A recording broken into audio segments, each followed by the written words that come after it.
got started with it was just meeting someone else that wanted to start doing comedy, and that's how I like got the idea in my head.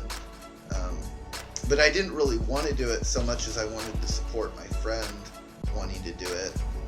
So she signed up for a class, a comedy class, but she didn't want to do it by herself because it was kind of scary. So I signed up with her. Start each class with a questionnaire, just so I can get to know these people. What are the things you like? What kind of things you don't like?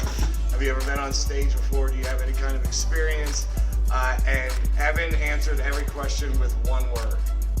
And for like the first 3 weeks, I couldn't pull anything out of him. The instructor would be like, "Hey, you go up. No, your turn. It's at the comedy club." You'd be like, "Okay, Scott, go up there and show us what you've got." And and there'd be, comics that are like walking around the stage comfortably, telling their jokes, and it's getting laughs in the class. And then it's like, "Okay, Evan, now you go up there." And I'm like, "Hello?" Nothing. He would stand up here and just freeze. And that was in front of just the other 5 students in the class. There was nobody here. He would just freeze. He would just stand up here and be like... So that went on for almost the entire class, where I'm like, he let us go up there like with our phones. He knows we're new and he's wanting to like kind of be easy on us, and he's like, "Oh, if you need to go up there and like use your notes and stuff, it's cool." I'm pretty sure I was going up there with my phone longer than anyone, to the point where it's like there's like 1 week to go before the show, which he warned us would probably sell out, which the Looney bin holds 220 people, so that was scary at the time. And he finally got on stage with me after I'd been shitty and not put any work week after week. Because at the end of every class, he'd be like, "Okay, go home and work on these and come back." And I'd spend the whole week doing nothing comedy related. And then I'd come back with an excuse.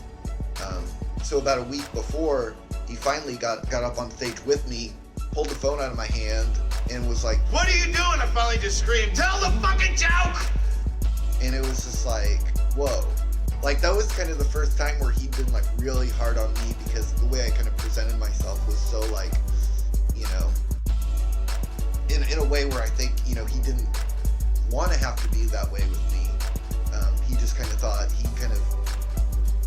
eventually I would get it together, but I could see his point, because if I'm that bad during the show, people are going to be looking at him, and it's going to hurt the show it's going to drag it down for everybody, It's kind of like if he was the coach of a baseball team and there's one person where the pitcher's just throwing it and I don't know how to hold the bat, and this is going in for strikes, and it's just like, you can't let that go on without even trying to coach me a little more than that.